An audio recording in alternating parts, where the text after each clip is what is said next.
Bonjour, bienvenue dans Hypercute by Pasteur Dieu. Heureux de vous retrouver pour démarrer cette bénie semaine.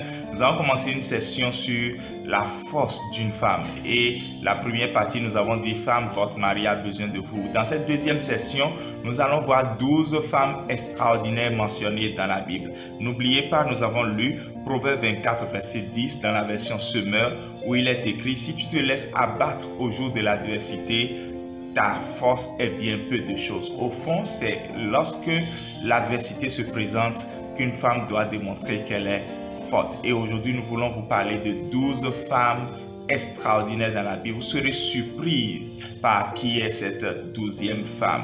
Si les femmes que nous allons mentionner étaient extraordinaires, ce n'est certainement pas à cause de leur capacité naturelle, mais beaucoup plus en raison de la puissance du seul vrai Dieu qu'elles ont décidé d'adorer et de servir. C'est pour ça que vous allez voir, ce sont des femmes qui ont joué un rôle important dans le plan de Dieu compte tenu de leur courage, de leur vision, de leur hospitalité et des dons que Dieu leur a donnés. Sans tergiverser, voici donc la première femme extraordinaire de la Bible, Ève, mère de tous les vivants. Dieu vous rend responsable de la vie de vos enfants, chères femmes. Il rend fécond maintenant toutes les femmes qui attendent le fruit des entrailles. C'est là ma prière. Répondez Amen ou mettez-moi ça en commentaire. Amen. Au nom de Jésus, je le reçois. 2. Sarah, espérer contre toute espérance. Si une femme cesse d'espérer que demain sera meilleur, elle aura des tendances suicidaires et l'ennemi pourra facilement en profiter. Ne donnez donc pas accès aux dames, chères mamans. 3. Rahab, une vie honteuse rachetée.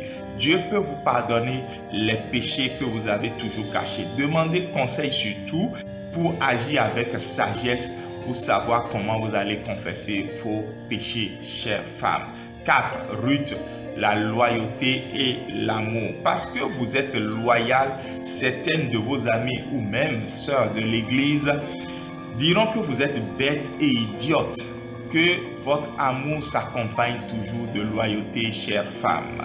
5. Anne, un portrait de grâce féminine. La capacité de gérer une coépouse, toutes les femmes n'ont pas ça. Et d'attendre le secours de Dieu en plus avec tout ça. En tout cas, votre histoire sera aussi glorieuse que celle d'Anne si vous choisissez de la prendre comme modèle dans ce qu'elle a fait de bien. 6. Marie, mère de Jésus, bénie entre les femmes. Quand Dieu vous donne le diplôme entre griffes de la femme bénie entre les femmes, c'est un grand honneur. Maintenant, voyons quel est le diplôme que votre mari va vous donner. Dira-t-il la même chose, femme bénie entre toutes les femmes? Prenez l'exemple de Marie, mère de Jésus. 7. Anne, la prophétesse, le témoin fidèle. Quand vous traversez des moments difficiles, mais que Dieu avait un plan glorieux derrière, ah wow, wonderful. Elle a vu la gloire de Dieu après avoir traversé un long moment de veuvage, après un petit temps de mariage seulement. En tout cas, vous allez voir le fruit de vos prières, intercessions et prophéties un jour au nom de Jésus. 8. La femme samaritaine à la recherche de l'eau de vie. Avez-vous soif de Jésus? Partez à sa rencontre. Femme, organisez une semaine de retraite spirituelle et découvrez Jésus. Il vous donnera l'eau de vie. 9. Marie et Marthe, le travail et l'adoration. Écoutez bien, ne faites pas l'un sans l'autre. Faites les deux à la fois. 10. Marie de Magdala, libérée des ténèbres, elle est devenue l'adoratrice la plus passionnée. De quoi devez-vous être libérée, chère femme? Recherchez votre délivrance dans la prière. 11. Lydie, Dieu ouvre un cœur accueillant. Oui, soyez bonne, soyez aimable, soyez généreuse. Vous allez moissonner bientôt tout ce que vous avez semé, chère dame. 12. Voici la 12e femme extraordinaire mentionnée dans la Bible.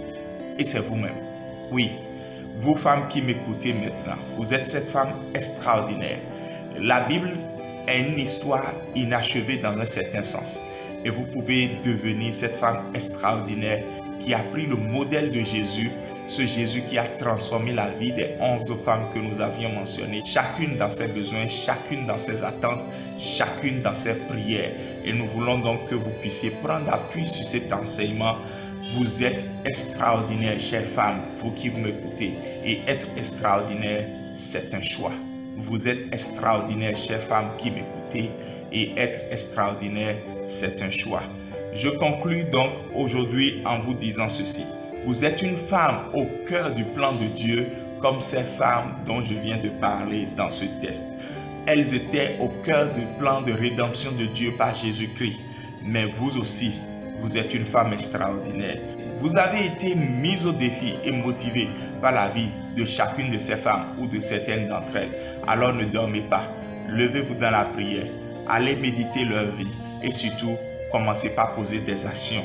Celles qu'elles ont posées et celles que vous pouvez poser même pour faire mieux qu'elles avec la force que Dieu vous donnera au travers des épreuves, au travers des difficultés, au travers des situations contraires. Dans ce monde anti-Dieu, vous pouvez être une femme extraordinaire. Shalom, shalom. Amen. À demain. Jésus vous garde.